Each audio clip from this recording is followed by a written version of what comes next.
Hello and welcome to another episode of Theorycraft. This time we're going to be taking a look at cash. My name is Anders, and this episode is going to be slightly shorter because it's about 1:30, maybe 2 a.m. in the morning, and I'm going to head to the airport and go to ESL Pro League real soon, so I don't have a lot of time.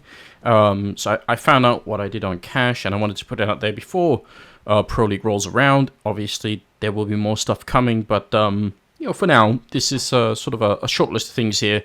I've also got some other stuff planned out for future shows, so I look forward to sharing that with you guys once it gets around. We might sort of include a guest, actually, to try and help out with some things. But the first thing I want to talk about in this particular map is a theory that we already visited when we were looking at a train. And what's cool is that since that's happened, not because of me, I think, but just because I think it's generally sort of a good idea, another team, NIP, actually put this theory to use quite well, and it's been known in the past as well, so it's not the first time, but it was kind of cool. If you guys saw what Threat was doing on Cobblestone, where NIP sort of line up a bunch of smokes that land in B, but actually they're thrown from quite far away, and the same smokes can be thrown from right outside B, so you have sort of two different points of departure and the same points of arrival for the smoke. That's something we covered on Train quite a while ago, and we want to apply the same theory here. So the standard smokes for an A rush on this map will involve a smoke there, a smoke here, and probably, well, I would say these two smokes are the most important ones. That one, probably optional, but we will just include it for fun this time around. So anyway, those are the three smokes we want to put down, and normally they're all thrown from out here somewhere, right? So this is typically where people end up throwing these smokes from. We will only throw one of them from out here, and then the other two we will throw from quite far, well, some of them from not that far away. It depends on what you want to do, really, but, you know, the idea is by the time the smokes land, we want to be some distance across the map, and maybe outside here as the smokes go down. And then, you know, hopefully there will only be one person defending it if they take the fake, as it were. So the first one will sort of throw from the same position that people normally do, which is sort of lining up with this thing here. Turn around. People do this in different ways. I just look sort of for the middle of this window, and then I go roughly to the middle of that thing. So sort of just like this. And then I do the jump throw, and it should hit the skybox, and it'll also end up going down here. So you guys can find 100 tutorials for that smoke. There's probably 100 different variations.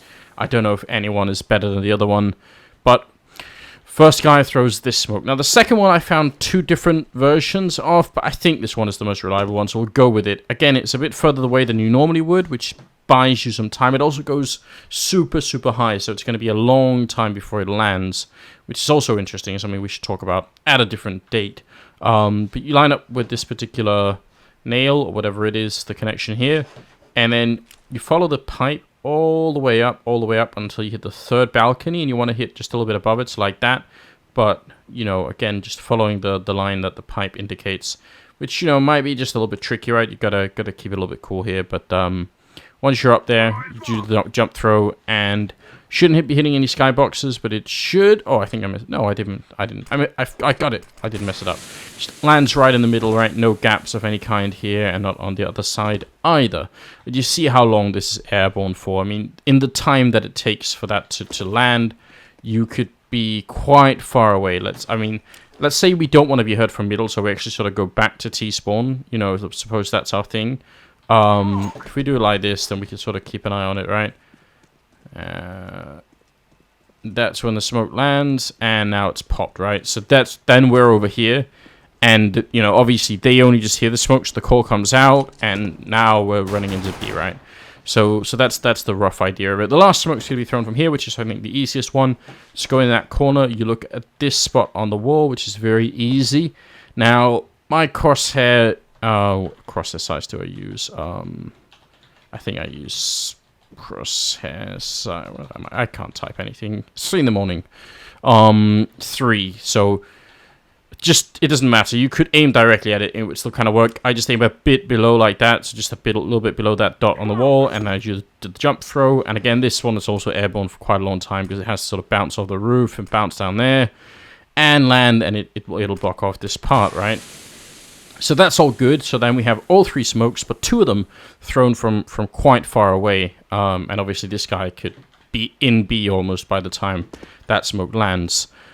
They don't have to. Threat, when they were playing on Cobblestone, showed us sort of both versions, right? So you could either throw the smokes and then just wait here a bit, and then you actually end up in A, or you should just run to A anyway, but the delay in you sort of in them landing and you showing up might be enough to trick him to think that something else is going on. Now, the first guy to throw the smoke in the scenario that I have in mind, so he's sort of stuck here and doing something like this. I imagine he throws the smoke and then sort of runs into main. And obviously, this is a bit of a suicide mission. Might want to sort of put out a Molotov like this one, just to sort of try and fire anything out. There's going to be a smoke there, there's going to be a smoke there, and you're just trying to buy time, right? So maybe throw the Molotov, throw the flashbang. Now, anyone counting inside the bomb site here will have said, okay, we've got flashes, we've got a Molotov, we've got 3 smokes. You probably wouldn't call in the cavalry. You wouldn't be saying, oh, everybody rotate to the A bomb site, right? Especially not if you're a professional player. But if you're just a little bit on edge, and if this guy doesn't immediately go down and he does a sort of a fairly good job of drawing some attention out, could work out just enough that they will actually fall for it. So that's the general idea that we want to promote here. Just a different way of utilizing the fact that the skyboxes on cache, which I think is one of the most entertaining maps, are quite high up there. It takes quite a while before you hit the top of the skybox. So that's the first part of this video. Now, on the CT side, we have another defense that I've been looking at for quite a while, and actually, for once, I managed to try it in matchmaking as I try and sit up straight. I'm sorry, my posture is awful. Again, it's like 2 in the morning. Just don't blame me too much. I tried this in matchmaking, and it worked. Testing things in matchmaking is not something I do a lot, because I don't think it's a real test of how anything works. Because you could do really stupid things in matchmaking, and they'll probably still work out. But good news, if you like playing matchmaking, this could be a fun trick for you. So I'm up on the railing here. I just run straight to the back, and there are 2 different versions, right? So we'll do the first one here. Just find the edge, that edge of the huge, what is that? Like the huge light pole, I guess. Sort of like a soccer arena thing. Anyway, just find that, go a little bit in, and then do the underhand throw, and your grenade will pop down and bounce off there. Now, you jump up on the railing, and you just keep looking down. Ideally, you have a teammate that you've convinced to play the forklift, and he's playing a bit of a decoy, so it has to be one of your less bright teammates. Don't tell him you're, baiting him out. That'll ruin the fun, right? Just ask him to be here so that he can sort of cover a little bit. Now, I'll show you exactly how this works from the other side, right? Just gotta get Mr. Bot in place. So we'll do the bot here, and then I go back here and I sort of roughly line it up. All right. So first things first. The most important thing: can you get spotted from Squeak? And you can't. Can't see people up there, right? So that's important. If you come out of main, though, imagine running in here. Imagine how far in you have to be before you. I mean, obviously, if you run in like this, and this is the second reason why you do want your teammate to be in here, because he doesn't actually have to get. I mean, obviously, if he gets kills, that's great. But as long as he sort of plays like this and falls back, then by the time they get here, you could see them, and they will have to make a really uncomfortable choice of either sort of looking straight up, which is such an unusual thing. We actually almost never do that in Counter-Strike, right? So it is a bit difficult to try and do it. Or, fight the guy in forklift, which you're already spotting, right? So if you just run in like this, this is really, really bad news, right? And it's so hard. You have to get quite far in to see anyone, which is good fun. Now, suppose none of your teammates are stupid, and you can't bait any of them out, or you love them too much to bait them out, really. You could try something on your own instead. So leave the teammates here. Instead of being all the way sort of back here, you go to the front of the railing, and you look up, and you find this particular sort of decal. I don't know what that looks like. It's just a decal, all right? So just look at that, find that, and then do the underhand throw. Now, you'll notice it lands... All right, it doesn't land at all. You gotta find it, and you gotta... Instead of... I was aiming, I think, too far to the wall, so just a little bit further out. And we should be good to go, and it'll land right there. So now... Well, actually, I kind of screwed up the first one. So we'll wait 17 seconds, but you get the general idea. I'm not going to re-record this video because it's 2 in the morning, so, I could do whatever I want. That's my rule. You get the idea, right? The first smoke, it lands a little bit further in. This one lands much further out. So, again, not too close to the wall. Should be something like that. Now, we could look under the smoke. You could see people coming out here. You could see their legs. I tried to do this with the R8, and it didn't work out too well. I imagine if I'd had a silencer, you know, USP or 5.7 or something you could really spam with to just get the shots through, this could work out. Now, I'll show you exactly how it works from the other point of view. Got someone in there. Could probably do like this, just to make the crowd. I don't think it makes a difference, but either way, we'll just do the smoke again, and say you come out like this. So this way it could be seen, right? And that is not an easy angle to look at. I don't know if you guys could tell. You're obviously walking forward, you sort of spot the top of someone's head there.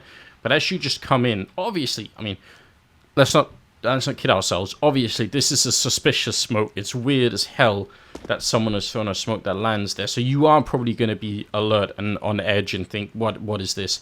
But if you've never seen it before, you might not be sure how to react to it. And just like with the previous one, you can still, if you're not comfortable sitting in the corner, you could still do this one and sort of stand up here, right? You could still see people running through, right? So it's all a question of judgment from your point of view. You can still see people down there. Just do what you feel, and test it out and have some fun with it. So that's the general idea, and I think we'll... Oh, no, there's one more thing we got to check out. Actually, two things we got to check out at the A-bomb site. First one, I don't think has any practical purpose, but I had to point it out before someone else did. You could shoot through this container if you find these 3 dots in the middle, right? There's like 3 dots that look like the belt of Orion or something like that. Just aim a little bit above that and take a shot through. And it actually does 54 damage. And it'll hit someone standing here, which people never do, which is why I said it has no practical purpose. But let's pretend for a moment that you wanted to take that shot. You could, and it would obviously enrage people if you did it. Another box you can shoot through is this one. And you could do it from down here. Now, my thought was, suppose you're running out of time and there's a CT hiding back here and you feel like, oh, I'm going to lose the round. I gotta take the shot. Then if you sort of stop at the 3rd line here and you aim just a little bit above that, you are gonna... Actually, did I do that wrong? I probably did. Did I? A little bit further up. So just stop on that one and then aim a little bit further up. You should be getting a pretty good shot. I'm screwing this up more than I should be. This, I have to admit, is it that one I have to shoot instead? Yes. All right, I got it. Look at the damage it does, like 91 damage. So it's not that one. It's that one you have to shoot, right? So just shoot at that when you're standing on the 3rd line here, and you will do a magnificent amount of damage. I came to this realization as I was, again, I don't know what I'm doing. All right, it's 2 in the morning. Stop it. This is a stupid idea anyway. You shouldn't be wasting your time on this. I'm just saying it because I came to the realization about an hour ago that you can sort of shoot through this line, right? So you'll sort of hit through it, and it'll be great. So just do that if you want to get Overwatch banned at some point. In the middle, I don't know if this is useful. I've tried to convince myself that it is, so I'll include it anyway. Suppose you want to go and back up the middle, but you want to do it quick. You don't want to... Obviously, if you wanted to get into the middle here, you could do like, like a sneaky underhand throw type thing to get like a pop flash in there, and maybe it'll trick somebody, right? But suppose you were really in a hurry. It was closing time in middle, and you just had to get in there quick. If you turn around and just run in here like this, and then aim for that thing, then you should be throwing a smoke or a flash that sort of... You don't have to stop for it, right? The box will cover it. And if you get really good at it, like I'm obviously not, if you throw it high enough, it'll actually sort of land on this box. I'll try and do it again, just 3rd time, obviously. Should be working. So no, 4th time, obviously going to be working. I mean, these flashes sort of work anyway, right? But it's possible to get them to jump on the box, which I cannot for some reason, or maybe it's like that. God damn, this is useless. Alright, so should be able to get... I'm just going to stop doing this now. One more time, I will try it. So if you're running like this, you should be able to get it just enough that it sort of bounces. Obviously not. Did that hit a tiny corner and bounced back? This is ridiculous. Alright. I have to try. I have to prove. There we go. That's all I wanted. I wanted it to bounce on the box. And if you do it just right, which I swear, I promise I could do this earlier. If you did it just right, you can make that bounce just high enough that even someone standing close enough here will still get flashed, right? So if someone's sort of spotting mid, they'll still get flashed by it, and it won't be airborne for that long. That was the point. The other one might still flash people here, but this one just looks better. But I might have actually ended up persuading you that this is not a good idea by failing it 10 times in a row. But it doesn't have to be perfect. I'm just being a retard. Just go in there and throw the grenade out, and you should be fine. I'll stop doing it now because it's obviously embarrassing. Instead, what we'll do is we'll try and take a quick look at the B-bomb site and a bit of a grenade that might be useful. Because I don't know if you guys noticed, but very often if the terrorists have sort of won the B-bomb site and the bomb is down, there'll be a smoke up here, and it's very hard to get in, right? You need some way of getting in, especially if there's like a guy holding here and maybe one guy up on the bomb site who's sort of playing a bit annoying. Like, if you try and get through here, you're going to get crossfire. So you want to remove some of that crossfire. If you have a Molotov saved, you could definitely stand up here and you have to sort of aim at that window and a little bit above, right? So if you just run all the way to the edge and try and like go right at the end, that Molotov will go down and it'll land in the corner and fry people. And, you know, why not? Just a fun way of clearing out that corner. If they're quick about it, but I mean, chances are they'll be looking this way, so they won't see this until it actually lands on them, and then they have to fall back. And if you're really, really sharp, you might have someone spamming this angle with a corner, because they sort of almost cannot, they almost have to run into it, right? Unless they just sort of dive around, but chances are they will just be panicking, screaming, and running away. So, there is that. One last thing, and this is going to be my challenge of this video for you guys, so bear with me here. It's 2 minutes past 2 in the morning. I wanted a different way of peeking middle, and I'll show you guys the thing that I came up with. I think our bots are still crouched, yes. And in fact, they should be standing, I think, for this one. Alright, so let's say that you have boosted someone up here, right? So you could do that. Obviously, you have two people sort of crouched here. You've all seen this, right? Say this guy walks forward, just enough that he could spot this and he's not already dead. So you got your guy standing here, and I will put the bot down. Sort of something like that, right? You got your guy standing there. Now you get him to crouch so that you can actually, he might even be too far up. Again, bots are hard to work with, right? So you get him to crouch, and you get to stand on top of him. I hope you guys can already see what I'm getting at here.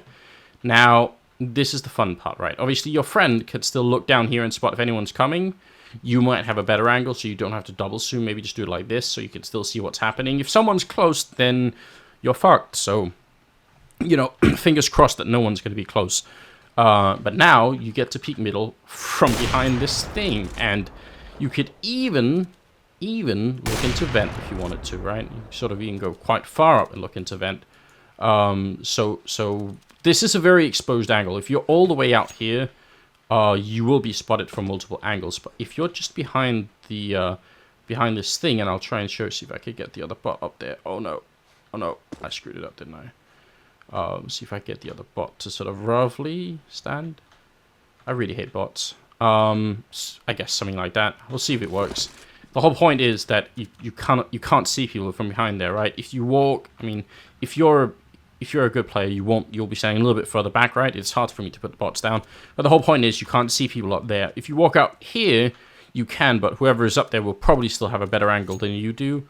So that's my idea. You know, go for it. It's risky as hell. Again, this is not some sort of sure thing. I would say it's one of those crazy plays you'll only see like once in a tournament ever, and then it'll be like a year before it comes back.